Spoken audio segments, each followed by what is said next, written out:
శ్రీ గురుభ్యో నమః. సింహి అపరాజిత మహామంత్రాలయం. అహం కమలానందనాథ. అందరికీ ముందుగా ఆంగ్ల నూతన సంవత్సర శుభాకాంక్షలు. ఈ 2026 సంవత్సరం అందరికీ కూడా అభివృద్ధిని కలగజేసి మీ రంగాల్లో చక్కగా మంచి స్థాయిని సముపార్జన చేయాలని పరదేవత అయినటువంటి అధర్వణ భద్రకాళిని ప్రార్థిస్తూ ఈరోజు కార్యక్రమం మొదలు పెడతాను. వారణాసి, కాశీ అంటే భారతదేశంలో సాధనకు చాలా అనువైనటువంటి ప్రదేశం. ఏ సాధన? భారతదేశంలో శాక్తేయ ధర్మంలో కావచ్చు, ఇతరమైన వాటిలో కావచ్చు, ఏదైనా ఒక మంత్రానికి సంబంధించిన ప్రేరణ తీవ్రంగా చేయాలనుకునేటువంటి వారు అది ఏ రకమైన మంత్రరాజమైనా కాశీక్షేత్రాన్ని ఆశ్రయించవచ్చు. కర్ణ విద్యలు కావచ్చు, శాక్తేయ ప్రోక్త విద్యలు కావచ్చు, ఏదైనప్పటికీ కూడా సాధన చేయడానికి అనువైన ప్రదేశం వారణాసి. అందరికీ వారణాసి అంటే విశ్వనాథుడు, అన్నపూర్ణ అమ్మవారు, విశాలాక్షి అమ్మవారు, ఇంతవరకే వాళ్ళ పరిధి ఉంటుంది, వాళ్ళ ఆలోచన ఉంటుంది. వాస్తవంగా కాశీని రాత్రిపూట చూడాలి. ఉదయ భాగంలో వారణాసి వేరు, రాత్రి భాగంలో వారణాసి వేరు. రాత్రిళ్ళు కాశీలో గంగా తీరానికి వెళితే కనుక సుమారుగా 12-1 గంట ప్రాంతానికి తీవ్రమైన సాధన చేసేటువంటి అఘోరీలు అక్కడ కొన్ని రకాల సాధనలు చేయడానికి వస్తూ ఉంటారు. అది వాళ్ళకు అనువైన సమయం అన్నమాట. సుమారు 11 గంటల నుంచే ప్రారంభం అవుతుంది వచ్చేవాళ్ళు. 3 గంటల వరకు కూడా వాళ్ళ సంచారం ఉంటుంది. కాశీలో నిజమైనటువంటి అఘోరాలను కావచ్చు, సన్యసించి తీవ్రమైన సాధన చేసేవాళ్ళని కావచ్చు చూడాలి అనుకుంటే రాత్రిపూట ఆ సమయంలో మాత్రమే మనం చూడగలం. ఉదయ భాగంలో మనకు కనిపించే వాళ్ళు సుమారుగా జీవితం మీద విరక్తి కలిగి అక్కడ వెళ్ళిపోయిన వాళ్ళు, అలాగే యాచన చేసేటువంటి వారు, ఇటువంటి వారే ఎక్కువ మంది కనిపిస్తూ ఉంటారు. నేను గతంలో కూడా చెప్పాను, ఒక వ్యక్తి జుట్టు బాగా పెరుగుంటే ఆ వ్యక్తి గొప్ప సాధకుడు అని మాత్రం అనుకోకండి. అలాంటి వాళ్ళు వారణాసిలో చాలామంది ఉంటారు. మనకి చాలా చోట్ల చాలామంది ఉదహరించారు వారణాసిలో జరిగేటువంటి చిన్న చిన్న ఇబ్బందులు, మన వాళ్ళు ఎలా మోసపోతారు అని. అది కూడా వాస్తవం. అది ఈ శాస్త్రాలకు కూడా వర్తించబడుతుంది అనమాట. ఇది నేర్పుతాం, అది నేర్పుతాం అని చెప్పేసి వాళ్ళని పూర్తిగా క్షవరం చేస్తూ ఉంటారు కాశీలో. అలా కాకుండా మనం ఎవరినైతే ఆశ్రయించామో వాళ్ళు చక్కటి మార్గాన్ని మనకు నేర్పిస్తూ, ముందు వాళ్ళు మనల్ని నమ్మాలి కదా, కొంత సమయం తీసుకుంటారు.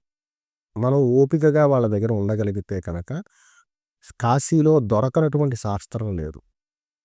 అదొక నిఘంటు అనమాట. కాశీక్షేత్రం అనేది శాస్త్ర నిఘంటు.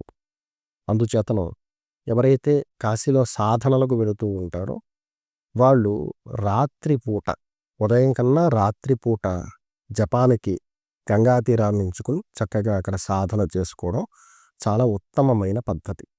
అదే సంప్రదాయమైనా, ఏ మంత్రమైనా కాశీలో చేసుకోవచ్చు. అక్కడ విష్ణుమూర్తికి సంబంధించిన సాధనలు చేసేవాళ్ళు కూడా చాలామంది ఉంటారు. కేవలం శైవం ఒక్కటే కాదు, విష్ణుమూర్తికి సంబంధించినవి కూడా. అంటే వైష్ణవంలో చెప్పబడేటువంటి మంత్రశాస్త్ర విధులు అభ్యసించి సాధన చేసేవాళ్ళు కూడా కాశీ మహాక్షేత్రాలను ఆశ్రయిస్తూ ఉంటారు. కొందరు వ్యాసకాశీకి వెళ్ళి సాధన చేయాలనుకుంటారు. ఇక శాస్త్రంలో వ్యాసకాశీ దగ్గర కూర్చుని సాధన చేయాలని నియమం ఏం లేదు. కొందరు అసలు అటు పక్కకే వెళ్ళరన్నమాట. ఎందుకంటే దానికి చాలా పెద్ద ఇతివృత్తాంతం ఉంది. కాశీ క్షేత్రాలంతటినీ కూడా గంగా తీరంలో మన ఆలయం వైపు నుంచే ఎక్కువ మంది అక్కడ స్నానాదులు చేయడం, జప సాధన చేయడం లాంటివి చేస్తూ ఉంటారు. ఇక ముఖ్యంగా చెప్పాలంటే వారణాసికి వెళ్ళిన ప్రతి ఒక్కరూ కూడా ఈ మధ్యకాలంలో వారాహి అమ్మవారు, ఇంకా ఇతరమైన చాలా ఆలయాలు ఉన్నాయి అక్కడ, వాటిని సందర్శిస్తూ ఉన్నారు.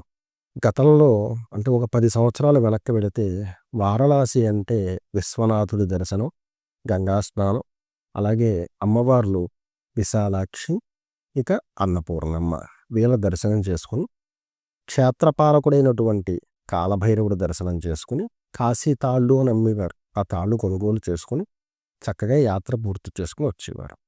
ఇంకా ఈ మధ్యకాలంలో సామాజిక మాధ్యమాల్లో వారాహి మాత గురించి చాలామంది తెలియచేయడం, ఇక అందరూ కూడా కాశీకి వెళితే ఖచ్చితంగా వారాహిమాత దర్శనం చేసుకోవాలేమో అనే నిర్ణయానికొచ్చారు. గతంలో అయితే అలా ఉండేది కాదు. వారాహిమాత యొక్క ఆలయానికి సంబంధించిన దర్శనాలు ఇవన్నీ గతంలో ఎవరూ చేసుకోలేదు. ఈ మధ్య కాలంలోనే అది పెరిగింది.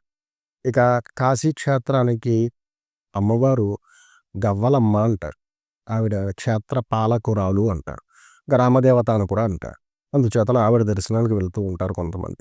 జాకెట్ ముక్క, గవ్వలు ఇవి ఆవిడకి అందిస్తూ ఉంటారు ఆలయంలో.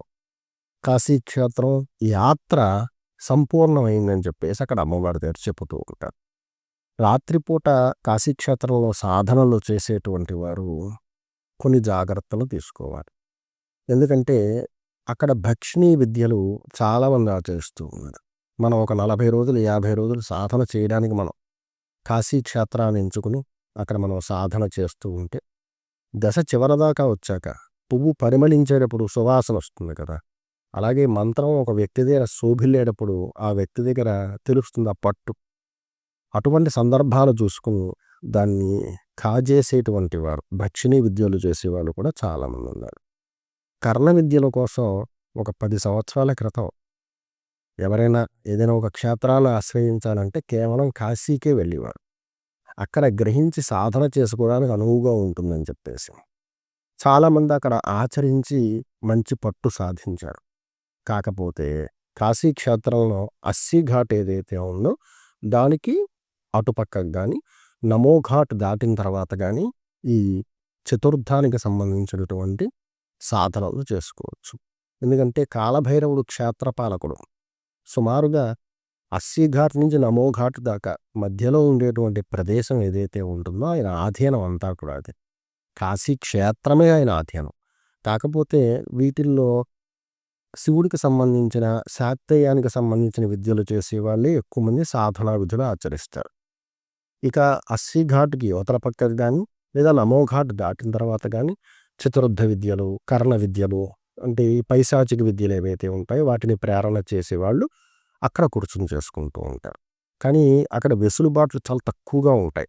నక్కలు కూడా తిరుగుతూ ఉంటాయి అక్కడ. అందుచేతను రాత్రిపూట సాధన చేయడం అనేది అక్కడ కొంచెం కష్టమైనటువంటి పని. శ్రీశైలంలో కూడా సాధన చేయడానికి చాలా అనువైన ప్రదేశాలు ఉన్నాయి. గోగర్భం అని చెప్పేసి ఆలయానికి కనక భాగంలో ఉంటుంది. అక్కడ మహిషాసురమర్దిని దేవి అమ్మవారి ఆలయం ఎడమ చేతి మీదకి రోడ్డు కన్నా కిందకు ఉంటుంది. దాని ఎదురుగా ఒక పెద్ద చెట్టు, ఒక ఆశ్రమం, ఈ మధ్యకాలంలో ఆశ్రమం కూడా కట్టారు అక్కడ. అవన్నీ ఉంటాయి. గతంలో అక్కడ సాధన చేసేవారు చాలామంది. కర్ణ విద్యలు కావచ్చు, శాక్తేయ విద్యలు కావచ్చు. దీక్షగా ఏదైనా ఒక క్షేత్రాన్ని ఆశ్రయించి అక్కడ జపం చేయాలనుకునేటువంటి వారు, అవకాశం ఉన్నవాళ్ళు వారణాసికి వెళ్ళిపోయేవారు. లేని పక్షంలో శ్రీశైలంలో ఆయా సాధనలు చేసేవారు. ఇప్పుడు శ్రీశైల క్షేత్రంలో కూడా ఇటువంటి గొప్ప గొప్ప సాధకులు కనుమరుగైపోయారు. అక్కడ ఉన్న వాళ్ళు కూడా సన్యసించిన వాళ్ళు, జుట్టు బాగా పెంచుకున్న వాళ్ళు, ఇటువంటి వాళ్ళే కనిపిస్తూ ఉన్నారు. మొత్తం లేరని కాదు, ఉన్న వాళ్ళు ఇతరుల నుంచి ఏదో ఆశించి లౌకికమైన వ్యాపారం చేసే ఉద్దేశం వాళ్ళ దగ్గర లేదు. 2 కొంతమంది ఈ విద్యని నేను గ్రహించిన తర్వాత నేను అనుభవించిన కష్టాలు చాలు, కొత్తగా ఎవరికి చెప్పకూడదని చెప్పేసి ఈ విద్యలను కూడా ఆపేశారన్నమాట. శాక్తేయ విధులు చేయాలనుకునేటువంటి వారు శ్రీశైల క్షేత్రాన్ని ఎంచుకుని, అంటే అమ్మవారికి సంబంధించినటువంటి పెద్ద పెద్ద మహామంత్రాలు ఉంటాయి కదా మహావిద్యాక్రమంలో చెప్పేవి, అటువంటివి ఆచరించాలి అనుకునేటువంటి వారు, సాధన చేయాలనుకునేవారు శ్రీశైలానికి ప్రాధాన్యత ఇస్తారు. ఎందుకంటే చాలా శక్తి కేంద్రం అది. అటువంటి చోట్ల చేసేటువంటి జప సాధన దశాధికమైన ఫలితాలు ఇస్తుంది. అంతకన్నా పెద్దది వారణాసి. కాశీక్షేత్రంలో సూర్యాస్తమనం తర్వాత శాక్తేయ విద్యలు, మహావిద్యలు చేసేటువంటి వారు అక్కడక్కడ కనిపిస్తూ ఉంటారు. కాకపోతే నేను అనేక పర్యాయాలు కాశీకి వెళ్ళాను. సుమారుగా 4-5 మాసాలకు ఒకసారి వెళుతూ ఉంటాను. ఈసారి కూడా వెళ్ళొచ్చాను డిసెంబర్ నెలలో. కాలభైరవుడి ఆలయం దగ్గర సుమారుగా ఒక 5 గంటలకు సరిపడే క్యూ ఉంది. అంత పెద్దదన్నమాట. అంటే ఎంత తీవ్రంగా భక్తులు కాలభైరవుడి దర్శనానికి వెళ్తున్నారో ఆలోచించండి. మనం ఏదైనా క్షేత్రానికి వెళ్ళినప్పుడు గుర్తుపెట్టుకోండి, జీవితంలో మనం కొన్ని క్షేత్రాలు ఒకసారి చూస్తే సరిపోతుందంట. ఇది మంచిదే, మంచి విప్లవమే ఎంతమంది ఆలయాలకు వెళ్ళి దర్శనాలు చేసుకోవడం అనేది. కాకపోతే జీవితంలో ఒక్కసారైనా ఖచ్చితంగా చూడవలసిన ప్రదేశాల్లో వారణాసి ఉంటుంది. మనం ఒకసారి వారణాసి వెళ్ళొచ్చాం. ప్రతి 2 నెలలకి వెళ్ళి రావక్కర్లేదు. విశ్వనాథుడి తాలూకా ఏదైనా ధాతువుని కాశీ క్షేత్రంలో కొనుగోలు చేసుకొని తెచ్చుకొని దానికి అర్చనాభిషేకాలు చేసుకోవచ్చు. అలాగే మనం కాశీ క్షేత్రంలో రాత్రిపూట చేసేటువంటి సాధనలు ఏవైతే ఉన్నాయో అవి మనం ఉండే ప్రదేశంలో కూడా ఆచరించవచ్చు. కాకపోతే అక్కడ ఫలితం అక్కడిదే. ఈ రాత్రిపూట చేసే సాధనలు ఏవైతే ఉన్నాయో వాటి వల్ల ఆ చుట్టుపక్కల ఆ లోకల్‌గా ఉండేటువంటి పాండాలు ఎవరైతే ఉంటారో ఈ మధ్య కాలంలో కొంచెం ఈ సాధనకు ఉపక్రమించే వాళ్ళ దగ్గర డబ్బులు తీసుకోవడం లాంటివి చేస్తున్నారు. గతంలో ఇలా ఉండేది కాదు. అందుచేతను ఎవరైనా కాశీ వెళితే కనుక రాత్రిపూట 9 తర్వాత ఘాట్లు ఏవైతే ఉంటాయో ఆ ఘాట్లలో సాధన చేస్తున్న వాళ్ళు మనం చూడొచ్చు. మనమే సాధన మార్గంలో ఉన్నవాళ్ళమైతే కనుక రాత్రి 9 నుంచి 1 ఈ ప్రాంతం వరకు కూడా అంటే ఆ సమయం వరకు కూడా చక్కగా మీరు అక్కడ సాధన చేయడానికి ఉపక్రమించవచ్చు. ప్రత్యేకంగా 2 ఘాట్లలో చాలా తీవ్రమైన వైబ్స్ ఉంటాయి. అది ఒకటి మణికర్ణికా ఘాటు, రెండోది హరిశ్చంద్ర ఘాట్. అక్కడ ఎప్పుడు కూడా శవదహనాలు జరుగుతూనే ఉంటాయి. కాబట్టి చాలా వైబ్ ఉంటుంది. అంటే శాక్తేయంలో మహామంత్రాలు చేసేటువంటి వారు అలాంటి ప్రదేశంలో కూర్చొని చేస్తే కనుక చాలా తీవ్రమైనటువంటి ఆ ఉత్తేజాన్ని మనం పొందగలుగుతాం, ఆస్వాదించగలుగుతాం. కాబట్టి చక్కగా కాశీ వెళ్ళినటువంటి వారు సాధనా మార్గంలో ఉన్నటువంటి వారు ఉదయ భాగం కన్నా రాత్రి భాగంలో ఘాటు దగ్గర జపం చేసే ప్రయత్నం చేయండి.